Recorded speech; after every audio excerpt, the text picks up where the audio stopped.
Today, December 3rd, is IDPD, which stands for International Day for Persons with Disabilities. And believe it or not, the world has changed quite a lot for people with disabilities over the last 100 years or so. People with disabilities used to often be kept in, kind of like a cross between an asylum / hospital type deal rather than in the normal world with their families because, especially a lot of high maintenance disabilities, it was easier to get care for these people if they were all in one spot, and then I guess in a sort of social way it was a way to kind of segregate all disabled people together. This didn't really completely go away at the end of World War I, but ideas behind this started to change as more veterans were coming back from the war, and these people who used to be able-bodied are now disabled, because of hearing loss or vision loss, or maybe they're missing a limb now. They've become disabled and now they want to regain some of that quality of life that they had before the war. So that was one of the real first pushes for people with disabilities, was when veterans started to come back from World War I.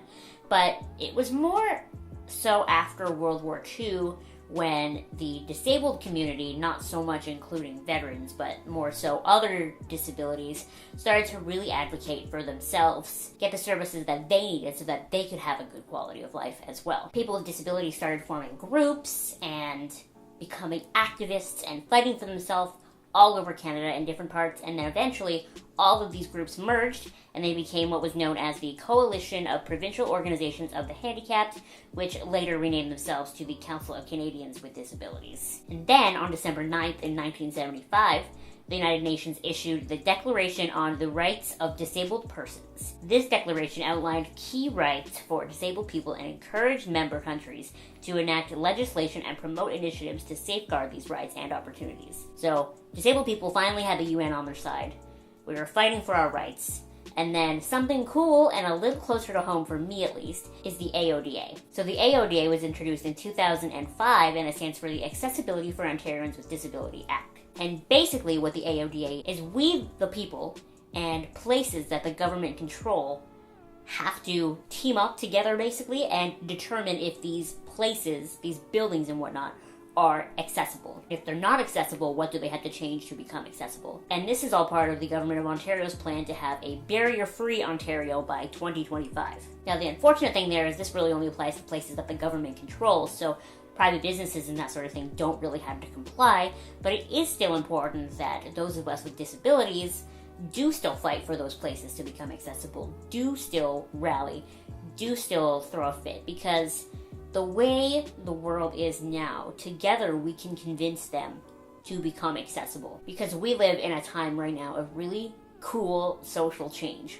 We are allowed to feel like we can truly make a difference. If I complain that some place is inaccessible, and I get some of my friends with other disabilities together, and we all complain that it's inaccessible, they might just change it. So the point I wanted to make in this video is, if you look at the sort of timeline, I know I kind of abbreviated it, but if you look at the timeline of disability rights throughout Canada specifically in this video, but throughout the world in general, things have gotten better for people with disabilities because people with disabilities have advocated for ourselves. We have formed groups, we have mobilized, we have seen the changes that we need, that we want, and we fought for them. And a lot of my subscribers might be able-bodied.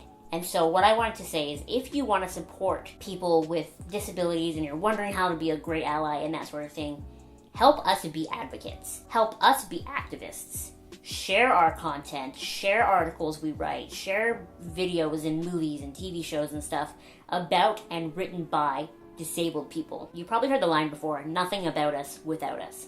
It's popular for the LGBT community, it's popular for people of color, but it also applies to people with disabilities.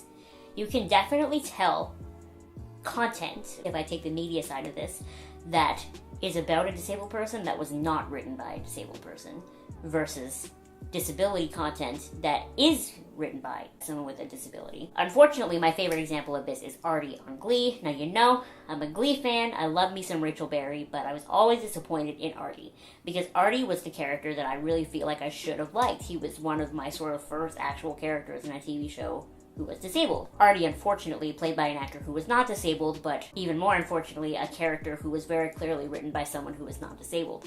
Because Artie, throughout the whole show, kind of follows the typical disability trope. The sort of, I'm so sad, that I'm disabled. And I'm not saying that that's not the way it is sometimes. I'm sure many people with disabilities get discouraged sometimes, but that's not our only trait. That's not our whole story. We are whole three-dimensional people, and a lot of the times throughout Glee, that was it. That was all Artie was. The rest of them all got these full fleshed out characters, and Artie was just the sad kid in the wheelchair. And so that's why it's so important to me that if you are able-bodied or not disabled in any way, and you want to support people with disabilities, you support the content we create, you support things we write, the media we do, but you also support us in life, in the sense that if we express that we need something, you help us get there, or if we express that we don't need something, you just leave it alone. If I'm going to put my backpack on the back of my chair and you offer me help and I say, no, I'm good, thanks, you don't just grab it out of my hand and put it on the back of my chair for me, that's not helpful. At that point, you're not helping me, you're taking my voice away and deciding for me what I need. People with disabilities know what we need better than anyone else. That's why we make the best advocates for ourselves, because no one will know our disability the way we know our disability. And even though sometimes our representation in the media is lacking, and by sometimes I mean all the time, there are fantastic examples in the media of people with disabilities advocating for ourselves. Samantha Rank, who is my British counterpart, she's been doing a phenomenal job these days, doing BBC TV shows and all this stuff all over the place, talking about disability.